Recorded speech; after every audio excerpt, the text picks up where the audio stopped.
Welcome back to another exciting day. So yesterday you learned all about how to silence and shut down destructive criticism so that it cannot hurt you. And today you are learning about self-acceptance and self-love, something that critics lack and you don't. And this is one of my favorite topics, and it's all about self-love and knowing that you're enough. And there's a difference between self-love and self-acceptance.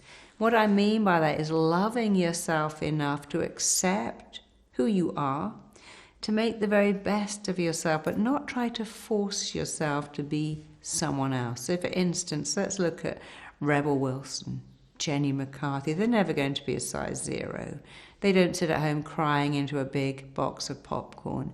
They go out there and flaunt their curves and fall in love with who they are. Because when you can fall in love with who you are, you show the whole world you're lovable, and you allow the whole world to fall in love with you too.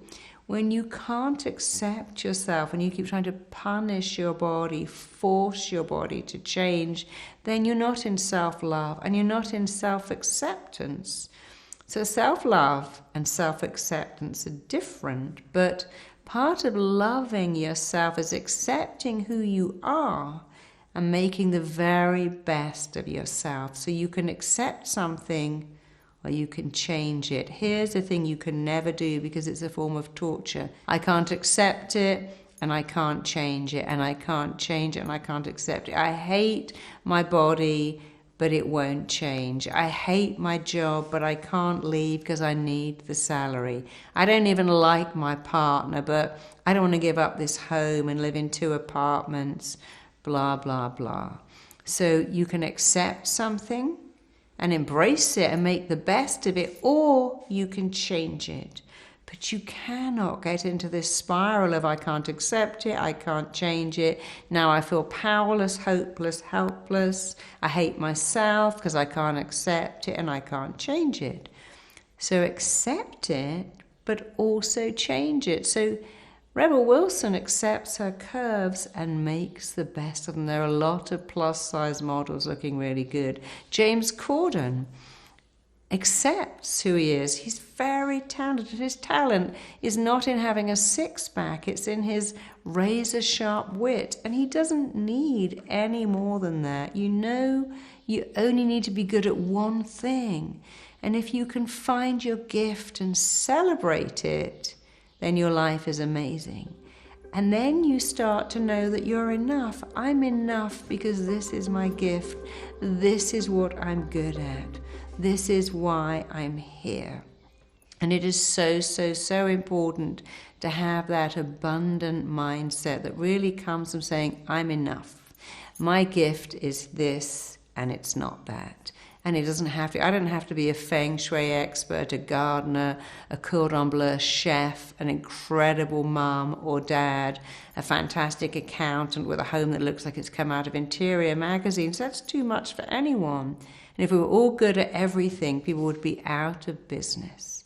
So you are enough exactly the way you are. And when you can fall in love with yourself just the way you are, you actually then want more. People think, surely if I'm enough, I'll lie on the couch, eat potato chips all day and veg out. No, you actually won't. When you're enough, you become more ambitious. I'm enough. I deserve a fantastic relationship. I'm enough. I deserve a pay rise. I'm enough. I can head this team, run this company, get a promotion. I'm enough. So I can invest in gym membership or a NutriBullet. I can buy better food. I'm enough. I'm not going to fill my body up with junk because I deserve better. So when you're enough, you come into loving yourself, accepting all the great things about you and accepting the not so great things and changing them if you can and accepting them if you can't. And then you are at peace. And you know what? You can never feel good about yourself until you're at peace with yourself. You can never be at peace with yourself until you're honest with yourself. If you're living a lie, then you can't be at peace. If you're always dieting and doing all kinds of stuff to try and look smaller, pretending you're something you're not, you don't have peace. And then you don't have high self-esteem, and then you don't think you're enough. But when you turn that around, I love myself, I accept myself, I make the very best of myself, but I love who I am and I know I'm enough. Now you're being honest with yourself, you're at peace with yourself, you're real. And we like people who are real. We're all flawed people. And the best you can ever hope to be is a flawed person having a great relationship with another flawed person that's real and based on truth. And again, you make that relationship the very best you can. You accept what you can't change and you love yourself. So that's what you've learned today, the difference between self-love and self-acceptance.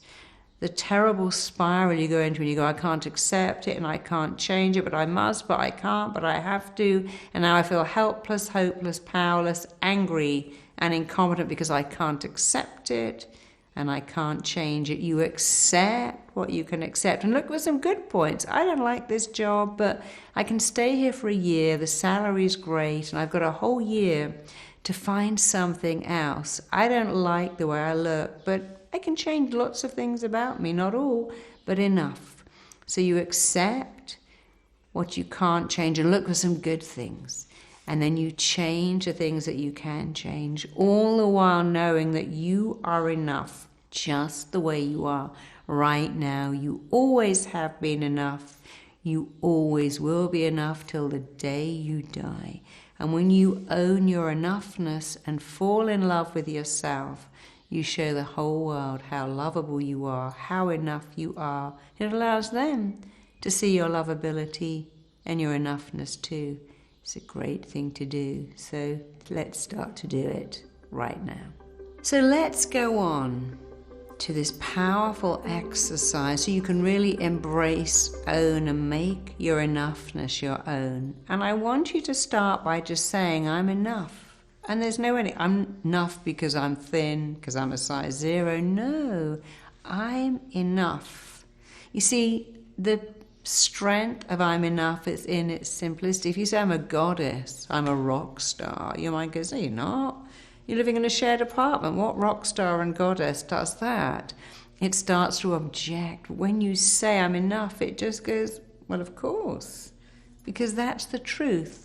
So I want you to say, I am enough, as if you're saying it to me, as if you're justifying it to me, and I'm going louder, longer. I am enough. Say it again.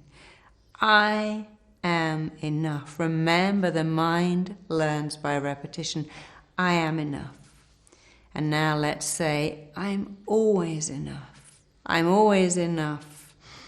I'm always enough. I always have been enough. I always will be enough.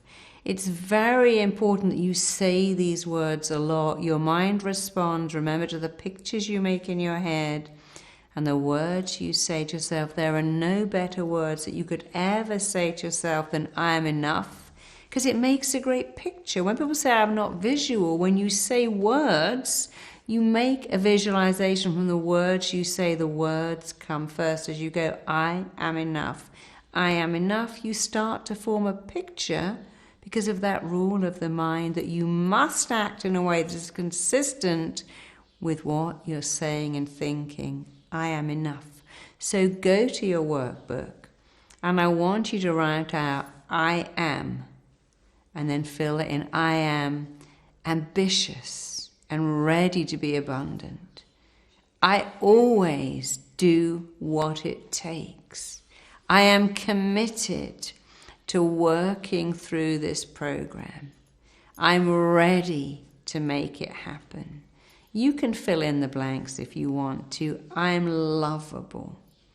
I love myself. You see, people think loving yourself is arrogant, but I'm like, well, if you don't love yourself, how can you expect anyone else to love you? Falling in love with yourself is the beginning of a lifelong romance that never wanes, never disappoints you, never tires, and you need to be in love with yourself. If you can't be in love with yourself, other people can't be either. When you have a little baby or even a little kitten or a little puppy, they are totally in love with themselves. They celebrate their enoughness every day. They bound in and they're always happy. So your exercise for today is to write out I am and add something positive to that. I always, I can, I do, I will, I'm ready. And to finish that sentence, I'm ready for abundance.